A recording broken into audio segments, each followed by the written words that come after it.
nombre es Pablo Dors, soy un sacerdote, soy un escritor y últimamente, desde hace un par de años, también me gusta definirme como un profeta. Decir que soy un sacerdote es decir que soy un hombre del silencio, interesado en la experiencia interior. Decir que soy un escritor es decir que soy un hombre de la palabra, interesado en la escritura, en la comunicación, y no solamente la comunicación, sino en la revelación, encontrar cómo las palabras transmiten, tienen un poder de transformación muy grande. Y decir que soy profeta significa que desde hace poco tiempo experimento que tengo un mensaje que transmitir, que ese mensaje no es mío, sino que me viene dado, no lo he escogido yo, no lo he inventado yo, sino que me ha llegado, y también tengo un pueblo al que transmitírselo.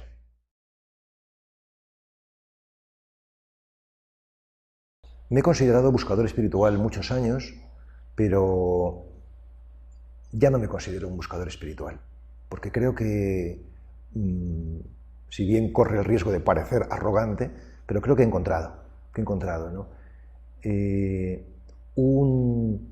Un pececillo le pregunta al pez más sabio, ¿dónde está el océano? Y este pez sabio y anciano le dice, pero el océano es esto, donde estamos ahora mismo. Y entonces el pececillo le dice, pero si esto no es más que agua. Conclusión que saca Anthony de Melo, que es un gran maestro espiritual jesuita de la India. Deja de buscar, pequeño pez. No hay nada que buscar. Basta abrir los ojos y mirar. No puedes dejar de verlo. Entonces, esta conclusión que saca Anthony de Melo, yo me la aplico. Deja de buscar, Pablo, no seas idiota. Ya has buscado muchos años. Basta abrir los ojos y mirar. Y no puedes dejar de verlo. Entonces, desde que he hecho mío esta pequeña historia de sabiduría, creo realmente que lo importante no es la meta, es decir, eso que teóricamente tantos dicen que buscan, sino el camino mismo. ¿No? Que lo que nos hace estar mal es la presión de llegar a la meta. No, pero que cuando nos liberamos de esa presión, sencillamente disfrutamos del camino y hacemos la experiencia de estar vivos.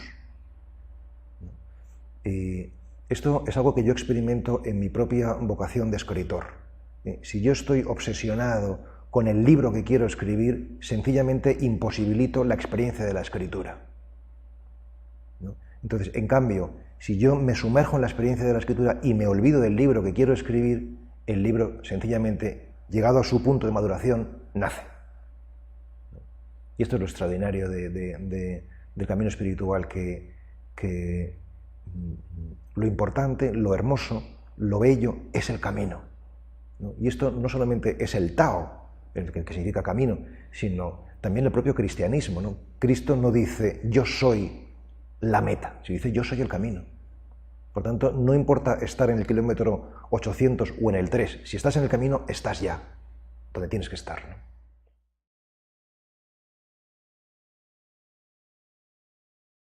La oración tiene su historia, la oración es el misterio de la relación del hombre con Dios, ¿no? Tiene su historia en la experiencia de todo creyente, ¿no? Normalmente, cuando uno es creyente, empieza con una oración de carácter verbal, aprende palabras, plegarias y las recita a su Dios, ¿no? A medida que va evolucionando esa forma de oración que es la propia de los niños, la oración vocal, se le va quedando un poco estrecha y entra en juego la oración mental, donde ya no importan solo las palabras sino los pensamientos, el discurso, el examen de conciencia, la revisión de vida, la lectura de la palabra, ¿no? Y cuando uno va evolucionando, esto es la oración propia de los jóvenes, de la gente joven, cuando uno va evolucionando un poquito más, también la oración mental se queda estrecha o pequeña, y entonces entramos en lo que se llamaría la oración afectiva, donde lo primordial no son ni las palabras ni los pensamientos, sino los sentimientos. Entonces es una oración de acción de gracias, de petición de perdón, de intercesión por las necesidades que pueda haber en el mundo. Pero si seguimos evolucionando, Entonces pasaríamos a lo que podríamos llamar la oración contemplativa, que no es ya ni vocal, ni mental, ni afectiva, sino es una oración silenciosa. Esta oración es la cumbre o la cima de la experiencia oracional, sencillamente porque el centro de este tipo de oración no está en tus palabras, tus pensamientos o tus sentimientos, sino en Él, en Dios, o en el misterio, o en el ser, como quieras llamarlo, ¿no? Este tipo de oración contemplativa se identifica en la práctica con lo que hoy conocemos por meditación, ¿no? Que es justamente oración en silencio y en quietud, ¿no? Si bien hay autores que hablan de que la oración contemplativa tiene más que ver con el mundo del corazón, ¿no? Porque implica necesariamente una relación dialogal, el ser humano con su Dios, ¿no? Mientras que la meditación sería más un aspecto mental de purificación o de limpieza o de higiene interior, ¿no?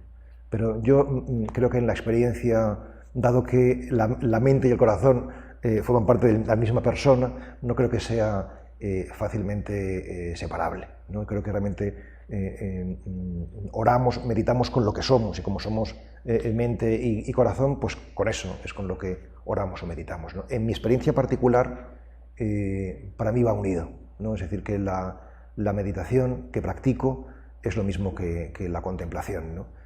Digamos que a quienes somos creyentes nos gusta, nos sentimos identificados más con la palabra contemplación que con la palabra meditación, porque meditación, que es un término latino, meditatio, stare medium, permanecer en el centro, es lo que significa, ¿no? La meditación es un peregrinaje a nuestro centro, ¿no? Mientras que contemplación, contemplatio, del latín, estar en el templo, ¿no? Para quienes somos creyentes, nuestro centro es un templo, es decir, que nos sentimos habitados y bueno, pues en ese centro que es un templo, quien habita pues es el espíritu, es la energía, es el huésped divino, que diría el poeta. Entonces, por eso quienes somos creyentes, esta palabra de contemplar, estar en el templo, pues nos resulta más grata, pero en cualquier caso, la experiencia de peregrinar hacia ese centro o hacia ese templo es idéntica, sea uno creyente o no. Son luego las maneras de verbalizarlo que según la cosmovisión que tenga cada uno, que nos puede diferenciar.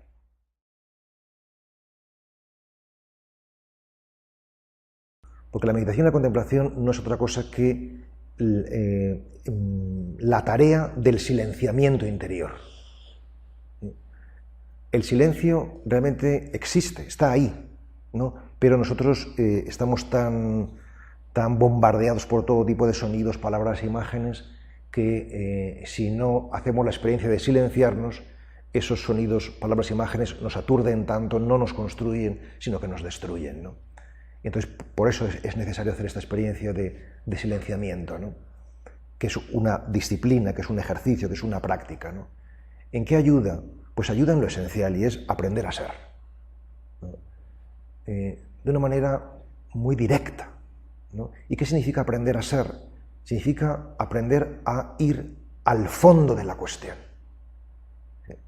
Nosotros, como seres humanos, estamos metidos en un mundo de formas, y las formas, al menos desde mi punto de vista, y lo digo tanto como cristiano como escritor, y por tanto metido en el mundo del arte, ¿no? De lo artístico, las formas son maravillosas, ¿no?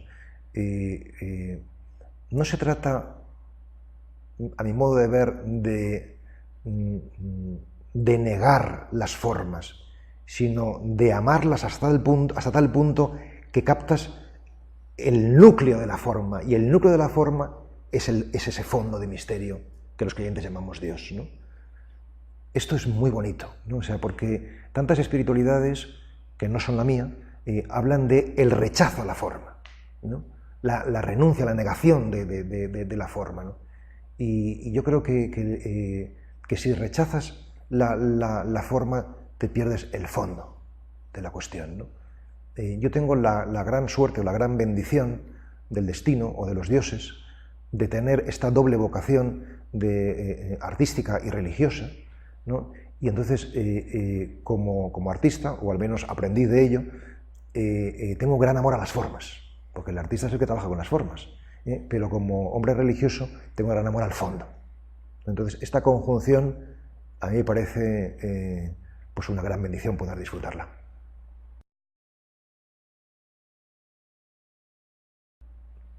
Cualquier discurso sobre Dios que no parta de la experiencia, de la vida, es ideológico. Y esta es casi la afirmación más rotunda a nivel teológico, es decir, sobre el discurso de Dios, que puedo hacer. Y por eso me gustaría repetirla, ¿no? O sea, cualquier afirmación que hagamos de Dios que no parta de la experiencia de la vida es ideológica, es decir, es algo previo, es un constructo mental que puede ser hermoso, puede ser interesante, pero realmente no captará el núcleo de la cuestión, de lo que se quiere decir cuando se habla de Dios, ¿no? Y la experiencia de Dios se identifica en buena medida con la experiencia de la vida. Por tanto, ¿qué o quién es Dios? Pues es aquel o aquello que el ser humano barrunta de manera muy precaria, aunque a veces de manera también muy expresiva, cuando hace la experiencia de estar vivo, ¿no? ¿Y qué significa la experiencia de estar vivo? Pues darte cuenta de que no estás aislado, de que no eres un ser independiente, sino que eres una persona que está en íntima vinculación, en íntima relación con la realidad, ¿no? Que no es la realidad y tú, sino que la realidad y tú sois una sola cosa, ¿no? Somos una sola cosa, ¿no?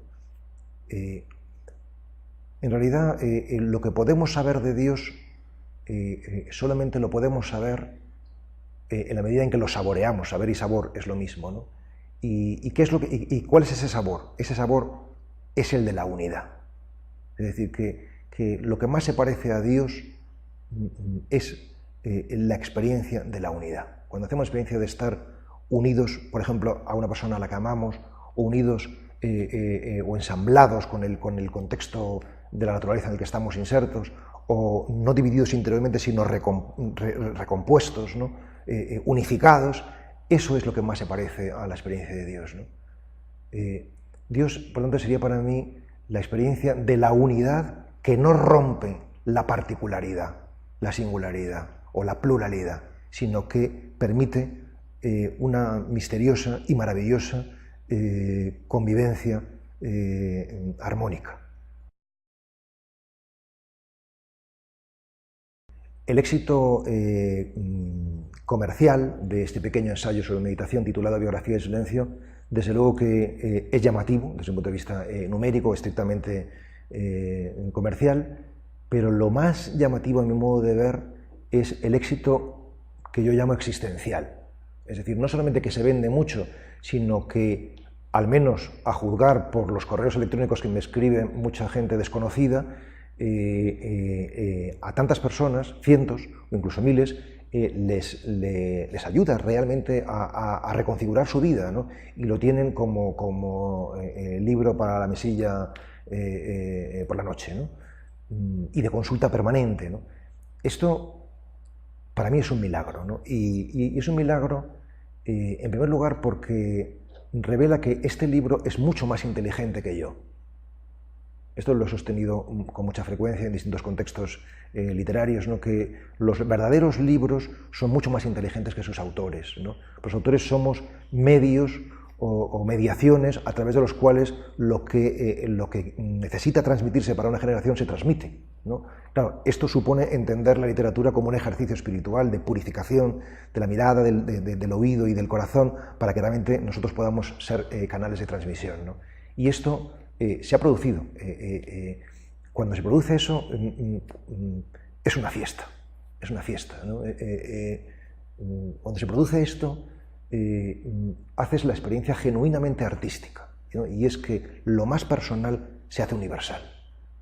Entonces, cuando yo he conseguido en este libro, por la bendición de los astros, digámoslo así, ser yo mismo, ser lo más genuino, lo más auténtico posible, es cuando tantos lectores han sentido que ahí estaba en juego algo muy genuino, muy auténtico, como decía, y por tanto se han podido identificar, ¿no?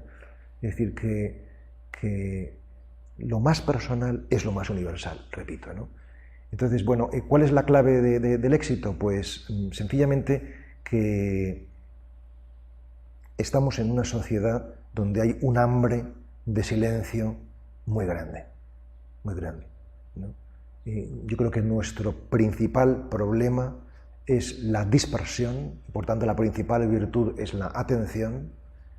Creo que el principal terrorismo es el ruido y por tanto la principal necesidad es la paz, ¿no?, interior, ¿no? Y a esto responde que además de otras cosas de menor importancia, ¿no?, como que el formato del libro sea muy cómodo, que el tipo de papel sea bonito, que el libro sea breve y sencillo, tantos factores, digamos, más secundarios, pero la razón fundamental es que cuando una persona tiene sed y se le ofrece un vaso de agua, sencillamente lo bebe.